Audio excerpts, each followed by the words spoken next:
answer. That is as usual. Something on the screen. Right, now.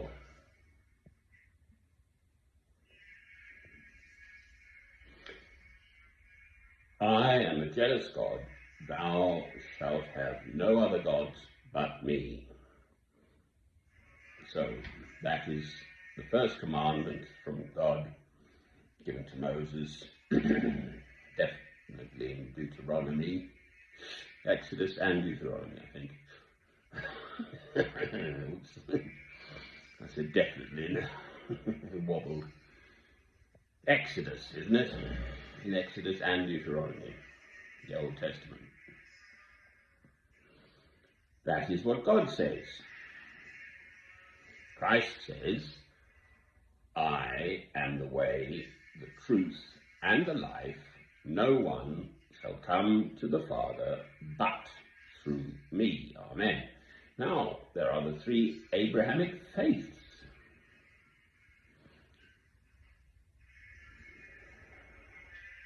Abraham and Sarai couldn't conceive, so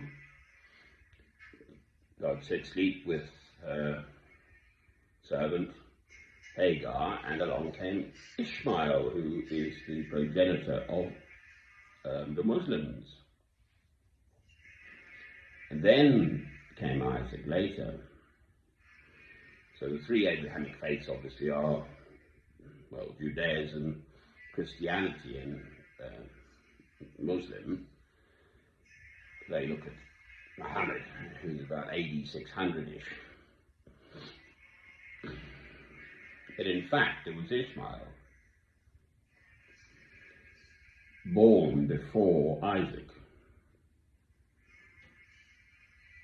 So it's very much locked in these three Abrahamic faiths.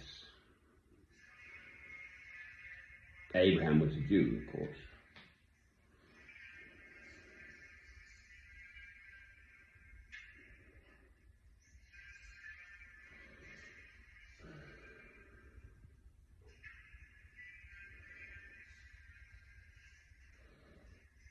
So God did that, as far as I'm concerned.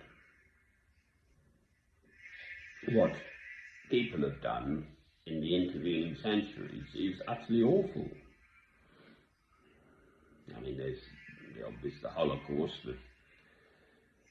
the Jews being persecuted by someone who purported to be a Roman Catholic, Hitler.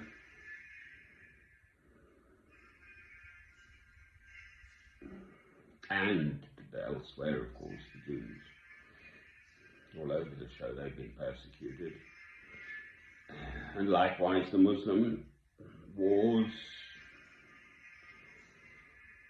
And then all our, as it were, I'm a Christian, all the so-called Christian wars, the Crusades, for heaven's sake,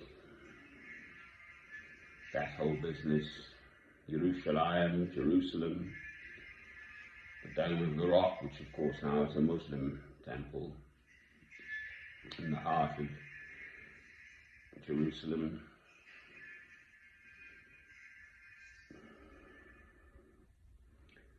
So it's just a little bit, I can just see, I don't know if it shows, but anyway, there's Sister Moon peeping through. She's just waning now. I mean, there's sort of these lovely trees around me, but just peeping through. So it's a lovely, fresh, almost frosty morning again here in England, which has been unusual for April. Very dry. We've had no rain at all the whole month. And it's been frosty at night quite often. So, but challenging for farmers, that. They like a bit more rain and a bit more heat.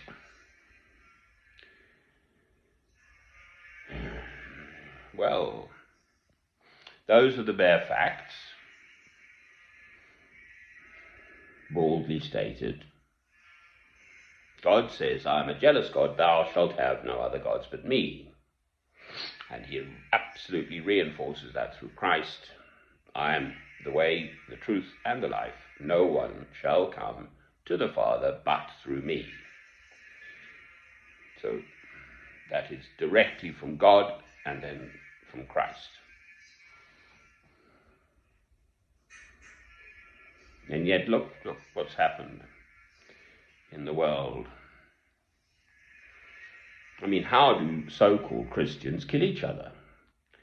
Which does rather put a lid on all the behaviour of both First and Second World Wars of the Europeans nations, who obviously all had Christian roots, traditions. Germany certainly did, and obviously Britain, France, Italy, Spain, and so on. Holland, Belgium, the Scandinavian countries, all very much with Christian roots. And yet they were prepared to kill each other. Well, how do you make any sense of that, quite frankly? If Christianity, the heart of Christianity is about love and peace, if they strike you on one cheek, give unto them the other cheek. Every single hair on the head of your fellow man, woman, and child is precious and special, therefore you can't kill them. So it does rather make it complete nonsense of anyone. I mean, it's so difficult almost to have to be put into a position to say this, but quite frankly, the Western world,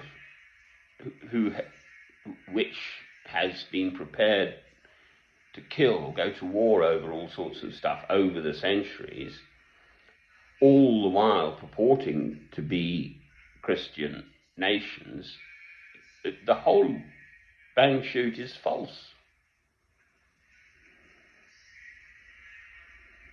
The whole thing. The reason I'm not a priest, through here I am in Hertfordshire, but by St Albans, the cathedral and abbey church of St Alban, where I looked long and hard at becoming a priest, and then finally in my 40s, back in the 90s, I'm 64, the penny dropped and I realised that the Queen of Britain is the supreme governor. She's the head of the army, obviously, she's the Queen, she's head of this country. Yes, we have a parliament, but there's a lot of tradition involved there. Oh no, she's the supreme governor of the Church of England. Well, I mean, it's just appalling. But that is part of our culture, our British culture. This warlike past is a problem.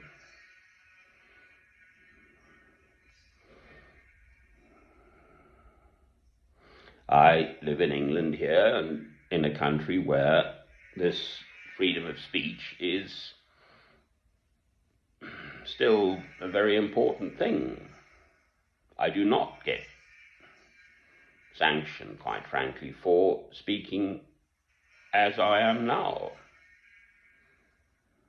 I'd be very surprised if YouTube decided to sanction this film. It's a deeply contentious matter, which I'm trying, as far as I'm concerned, the sense is, I'm a jealous God, thou shalt have no other gods but me, and then Christ says, I am the way, the truth, and the life, no one shall come to the Father but through me. So I have no difficulty in recognizing my own position. But how do you make sense of the reality of the world, the whole world, and its history? So Abraham was something 2,000 odd years before Christ. So the world's history in the last 4,000 years being so utterly violent, quite frankly, and more often than not, the violence perpetrated by people of faith. And the worst for me is the so-called Christians are prepared to kill. Christ didn't. He made that absolutely clear. When we think it was Simon Peter cut off the ear, obviously, or struck the guard, soldier, whatever, coming to arrest Christ before his crucifixion, Christ said, "Who do you think we are, a band of brigands? No, I've been there, I've been preaching in the temple, Jerusalem." And he healed the soldier. He did not come to bring what is understood, would have been understood then as an army, people with swords and clubs and the rest of it. So there. That is my understanding of these matters. Love God, that's the answer. There is only one God. All the other gods, I haven't mentioned Hindus or Sikhs or Jains or any other religion, I'm afraid. Their gods are as nothing, ultimately. And then there's this, there are Jews for Jesus. So Christ, of course, was a Jew, but Jews who recognize Christ as the Messiah, the first coming of the Messiah, and are awaiting the second coming of Christ, as I am, as it were, awaiting and expecting, whether it be in our lifetimes or not, but living our lives as though Christ might come knocking on the door now, today. To me, that is just ordinary day-to-day Christian living. Are you living your life in full preparation, ready? Are your lamps filled and your wicks trimmed, as it were, ready for Christ to come knocking at your door here and now today? Well, and yet there's this massive